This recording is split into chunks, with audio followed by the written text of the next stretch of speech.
Salut. Un article dans la série des Wes Penry à propos des nanobots, qui s'intitule donc Les nanobots peuvent-ils être retirés? Ça a été écrit le samedi 14 août 2016 par Wes Penry. Et il y a possibilité de télécharger l'article en cliquant sur le PDF. Et j'attaque. Dans mon livre, Synthétique, superintelligence et la transmutation de l'humanité, une feuille de route vers la singularité et au-delà, j'ai discuté, entre autres choses, des nanobots et de la singularité. Afin de mieux comprendre le sujet, je suggère que le lecteur lise mon livre. Mais ceux d'entre vous qui ont déjà une bonne compréhension de ce que c'est que l'intelligence artificielle, le transhumanisme et la singularité, ne devraient pas avoir de difficulté à comprendre le sens de ce court article. Dans mon livre, j'ai expliqué comment la force alien d'invasion a instruit les contrôleurs, les hybrides aliens de la première génération, qui dirigent le spectacle ici sur Terre, prenant des ordres directs du fils d'Enki, Marduk, et leurs minions, le pouvoir que beaucoup de gens appellent les Illuminati, l'élite globale, les pouvoirs, etc., prenant les ordres des contrôleurs, mentionnés ci-dessus, et donc d'ajouter récemment des nanobots aux chemtrails, aux vaccins et à certains médicaments sur ordonnance, etc. Afin de préparer l'humanité à servir le programme du FIA, nous avons besoin de milliers, voire de millions de nanobots synthétiques dans notre système biologique, alors que nous approchons et arrivons rapidement à la singularité. Et les contrôleurs s'assurent que nous obtenons ces robots dans notre système sanguin d'une manière ou d'une autre. Si la région où vous vivez est pulvérisée avec des chemtrails, vous respirez ces nanobots. Il n'y a aucun moyen d'éviter cela. Je les ai dans ma circulation sanguine et vous pourriez les avoir dans les vôtres aussi. Si vous voyez des chemtrails dans le ciel, prenez des vaccins ou certains médicaments sur ordonnance, en particulier des analgésiques et des médicaments psychiatriques. Antidépresseurs, par exemple, je suppose. Les nanobots ont de nombreuses fonctions. Ils fonctionnent comme des antennes, ce qui signifie qu'ils sont à la fois récepteurs et émetteurs d'informations lorsqu'ils sont activés. Les responsables de ce projet peuvent ainsi extraire des informations de notre système endocrinien à leur guise. Ce sera particulièrement important à l'approche de la singularité, et ce ne sera pas d'ici long maintenant. Le but est d'avoir la singularité en place d'ici 2045. C'est quelque chose que j'ai exposé dans mon livre.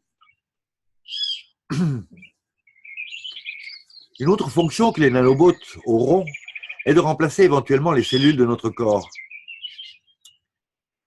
Les singularistes veulent que les cellules de nos organes soient remplacées par cette intelligence artificielle nanométrique, IA. Par exemple, si une personne est âgée et que ses organes commencent à défaillir, les cellules plus jeunes de cet organe seront récupérées et l'ancien organe défaillant sera remplacé par un organe finalement en tiers nouveau. Et si une personne a besoin d'une transplantation cardiaque, pareil. À titre d'exemple, le nouveau cœur sera aussi jeune et vital que lorsqu'il était dans la vingtaine ou au début de la trentaine d'années d'âge. Le plan est de remplacer tous nos organes de cette façon et de nous donner ainsi une vie synthétique et éternelle. Avec la jeunesse, ce coup-ci, a priori. Ouais, au moins ça. Pardon. Avant que nous soyons trop excités, il y a une prise sérieuse à cet ordre du jour. Les nouveaux organes ne seront pas constitués de cellules organiques, mais de nanobots synthétiques qui peuvent garder les organes jeunes pour toujours. Ils sont autoréparateurs, en plus. La personne restera dans sa vingtaine ou sa trentaine, selon son choix, pour une éternité. Ils seront devenus la définition d'un cyborg, demi-humain et demi-machine. La partie humaine est le corps de l'âme, âme-esprit, esprit, qui occupera ces cyborgs, qui ressemblera à vous et à moi, mais consistera en nanobots plutôt qu'en cellules humaines. Selon les contrôleurs et leurs minions, il n'y aura pas de mort post-singularité, car les responsables s'assureront que si quelque chose échouait dans le corps, ils pourraient rajeunir cette partie du corps. Dans l'extension post-humain, un terme inventé par le docteur Ray Kurzweil, qui est un des prophètes de l'IA, travaillant pour les contrôleurs. Dans l'extension, on sera capable de rajeunir notre propre physique. Dans un proche avenir, les nanobots synthétiques dans notre système seront la clé pour nous garder piégés dans la réalité de la troisième dimension pour toujours, parce que les corps de cyborgs ne peuvent pas mourir. Cela signifie également que le corps de l'âme, âme, esprit, ne peut quitter ce cyborg et qu'ils y seront bloqués ici, bloqués par un super cerveau, ordinateur, SBC, Super Brain Computer, SBC, qui est finalement géré par les overlords, les au-dessus des millions, l'AIF. L'humanité deviendra un esprit de ruche qui est beaucoup plus facile à contrôler que 7 milliards d'individus qui ont tendance à être tout à fait imprévisibles et difficiles à contrôler. Peut-être la grande majorité de l'humanité sera-t-elle coincée dans la singularité. Nous, en tant que groupe d'âmes humaines, nous dirigeons vers la singularité dès ce mois d'août 2016. À moins que les gens ne se réveillent à l'électronique, ils seront inévitablement pris dans la singularité. Il n'y aura aucun moyen de contourner cela. La singularité sera la fin de l'Homo sapiens sapiens, qui sera remplacé par une espèce de post-humain, une espèce de cyborg et un esprit de ruche vivant dans un monde de réalité virtuelle qui sera contrôlé par les overlords. Cette réalité virtuelle finira par faire des post-humains des super soldats, car l'AIF est en train de construire une légion de fantassins spatiaux pour attaquer leur ennemi numéro 1, l'Empire d'Orient. Et ça ne sera pas la première fois. Hein. La Terre est bourrée de ces cicatrices-là déjà. En résumé, et pas que la Terre, en résumé, c'est ce que les singularistes ont en tête pour nous. Et les smartphones et les nanobots sont les pierres angulaires de ce programme. Pour en savoir plus, j'exhorte le lecteur à lire également le livre auquel j'ai fait référence au début de cet article. Avec ce qui précède, comment pouvons-nous nous débarrasser des nanobots que la plupart d'entre nous ont déjà dans leur circulation sanguine? Malheureusement, il semble que nous ne puissions pas. Une fois que ces nanobots sont dans notre système, ils y restent. Pour l'instant, ils ne sont pas activés, du moins pas dans la majorité de la population, autant que je sache. Bien que les nanobots ne puissent pas être supprimés, il pourrait y avoir une solution à ce problème. Einstein a dit un jour qu'un problème ne peut pas être résolu au même niveau qu'il a été créé. Et cela ne fait pas exception. Les nanobots ne sont des technologies qu'au niveau quantique.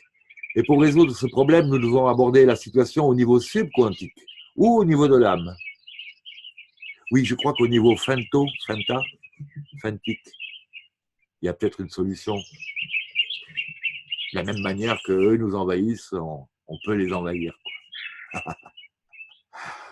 Les lois universelles existent. L'un des plus importants d'entre eux est la loi du libre arbitre.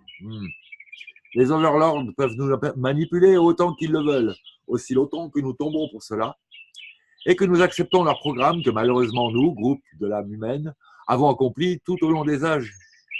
Cependant, ils ont besoin de notre consentement direct ou indirect pour nous contrôler.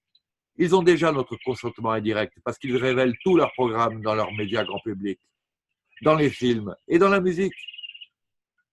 Et ils soutiennent un débat sur le sujet parce qu'ils savent très bien que très peu de gens le verront et s'y opposeront. Sans compter qu'ils vont se faire traiter de tous les noms, hein, en général. Bon, je reprends. En attendant, leur ordre du jour progresse comme d'habitude. Les rares qui protestent ne comptent pas parce qu'ils sont minoritaires. Nous avons besoin d'une majorité de manifestants pour déclarer leur souveraineté et exiger que le FIA cesse ses abus. Malheureusement, cela ne semble pas arriver. Donc l'humanité se dirige directement vers ce destin préordonné mis en place par les overlords. Ce que l'on appelle le consentement indirect.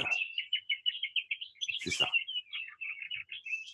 Les gens lisent beaucoup de choses, et même s'ils pensent que cela semble fou, la plupart des gens secouent la tête et continuent comme si de rien n'était, espérant que cela n'arrivera pas, ou que quelqu'un d'autre empêchera de se produire, que cela se produise. Certaines personnes pourraient même espérer la singularité sans se rendre compte de ce que c'est vraiment, et ils sont trop paresseux pour le rechercher. Au lieu de cela, ils comptent sur les autorités humaines pour décider de ce qui est le mieux pour tout le monde. Pour tout le monde en plus. Eh, mais attends. Ah oui, oui, parce que ce genre de gens-là, ils ne conçoivent pas qu'on ait une idée particulière, une opinion personnelle. Il faut que tout le monde soit habillé pareil. La même chemise que le chef d'équipe. Non, mais c'est la totale, là. Ce sont des profonds malades, en fait. Fin de l'encart.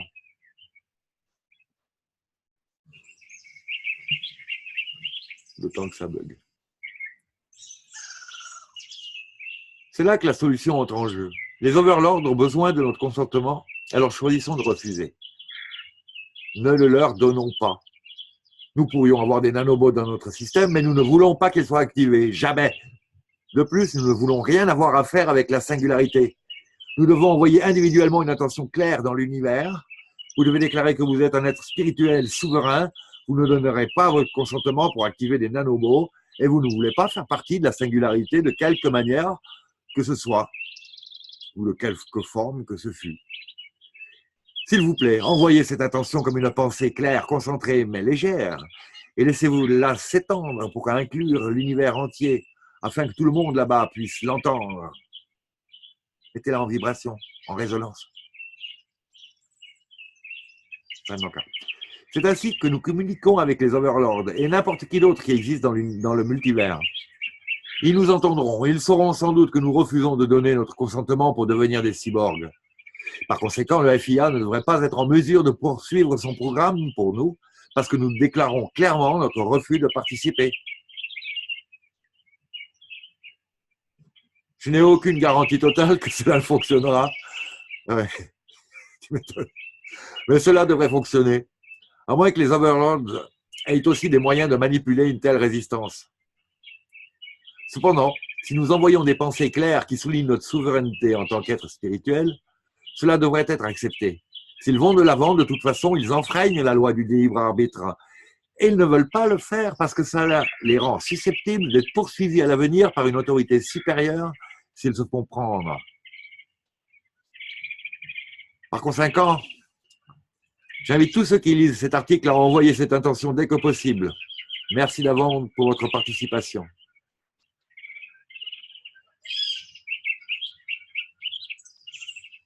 Et il y a une petite vidéo pour finir, qu'on peut essayer de lancer pour voir si elle part. Oui, elle part.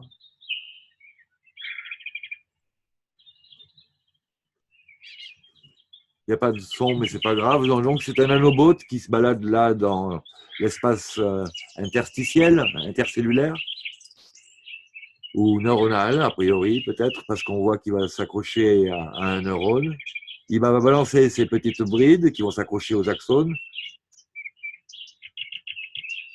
les odondites, shuntant les synapses et permettant sûrement, du coup, de produire la substance chimique qui permet à l'autre neurone d'accepter le signal. Ou en tout cas, ils l'empêcheront de refuser. Enfin, je ne sais pas comment, mais je nous souhaite bon courage et une volonté de faire. Inox.